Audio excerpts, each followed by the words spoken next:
Game ended up like I thought it would, not in terms of who won and lost, but that one team was going to lose, and it was going to be a tough loss no matter who lost this game. You had two good teams in here playing.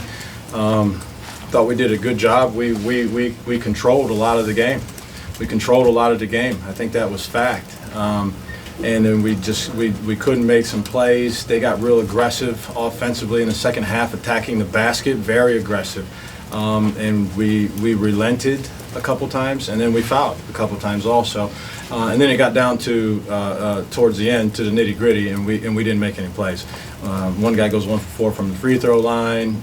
We miss a little runner in there. We miss another layup in transition. We have a wide open three that we miss. And so at some point at that stage of the game, a couple of those plays need to be made. You got to make a couple of those plays. And you know, rotations were a little bit different today. We got, you know, Mo was a little banged up, and so he didn't play today. And just in looking long-term for the future, I just thought we were better off just not playing him today. So, John on the right side here.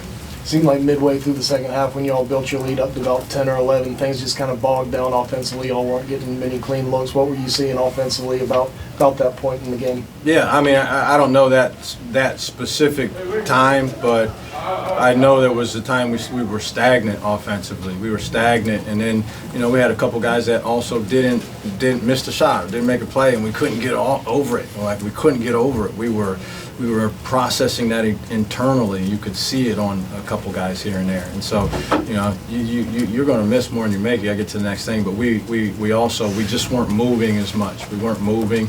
I thought Stephen Clark was a shot in the arm a couple times. They were not guarding him essentially, and then he moved around and found his way into a couple good situations and opportunities for us. But I thought we got stagnant. We settled for some stuff. You know, and then the other thing, we gave up 16 second chance points, where you're not going to beat a good team when you do that, that's for sure. Andrew in the back left there. Coach, obviously you like to usually roll with a certain group, whoever's got the hot hand late in the game. I saw that you played Kyle Murray Boyles in those late minutes. What did you see from him tonight, and the fact that, you know, it's only his second career appearance as a Gamecock? Yeah, he was active. He'll play physical brand of basketball. The game turned into a physical game. He made some good plays defensively. Again, we gave up 16 second chance points, so I thought rebounding was something that he could help us with. Made a nice block shot. Just sometimes he's the type of athlete that can just make a play. So I felt comfortable with him, and you know, there were a couple other guys that maybe normally would have been in there that didn't play great, and so you're searching to some degree as to who's going to play well in those moments. And a couple of our usual suspects weren't playing great, and so it made a lot of sense to me to go with Colin. Matt in the back right.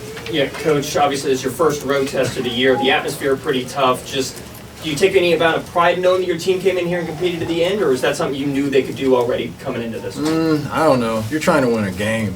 Right? You're trying to win a game, and you were there to win the game. I mean, you were in position to win the game. You did enough things. The general body of work, how you conducted your business, how you competed overall to win the game. You're up at halftime. You're up double figures in the second half. Like you did enough to win the game. So that's, if you're thinking about anything other than that, then you're in the wrong profession. So we will go back to the lab and look at and evaluate some of these things. That's a good team. Right? They have a good team. I mean, they earned their way into the top 25. They didn't get there because, you know, somebody said, you know, Brad Brownell's recruiting class was the best ever, and they earned their way into the top 25 by performing, and so they got a good team, and so we have a good team, and we played relatively well for most of the game, and just weren't able to finish it off. Madison in the front here. I'm curious to hear your thoughts on Talon Cooper's performance. I felt like there were moments where he was just kind of everywhere throughout the court. I was curious if you were seeing something similar, something different with his ability to kind of navigate and create some pretty stellar chances for a few of the players. I guess I kind of took it as Talon was doing Talon type stuff at this point. He's shown the ability to be reliable in those situations, and in creating stuff and reading stuff and seeing stuff. He was he was cutting, he was active, he was open a couple times under the basket even, but, you know, I haven't even looked at, I don't even, you know, I'm not a huge stat guy unless it, you know, corroborates my narrative usually, but, so I haven't really looked at it like that in detail to see even what his stat line was, but I felt comfortable with him. I did have a sense of just comfortability while he was in there. Alan and then Elijah will get coach out of here. Last 7 minutes of the first half, yelled at Clemson off the scoreboard. What were you guys doing well defensively at that point? And did anything change in the second half, or was just Clemson executing better? We were competing. We were, you know, we made some physical plays. We were competing physically. They got the ball in some duck-ins, and we chested up physically without fouling, showing our hands, and we had an impact at the rim on their ability to put the ball in. I thought we did a good job of that at that point.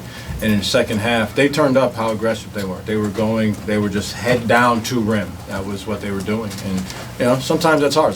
It's hard to officiate that. It's hard to defend that. Sometimes it's hard. And that's what they were doing. They'd be very aggressive. They were being very aggressive. And, you know, it was effective. And we gave up a couple duck-ins that were way too deep where you have no chance to you're just hoping the guy misses. So they turned up their level of aggression in terms of attacking. And then we made a couple errors defensively. They skipped the ball from one corner to the next. It's about as basic as it gets, and they get a wide open three on that. So it was a combination of a lot of things. But they played better. They played better than us at that time. But I thought we competed better defensively in the first half. Elijah, last question.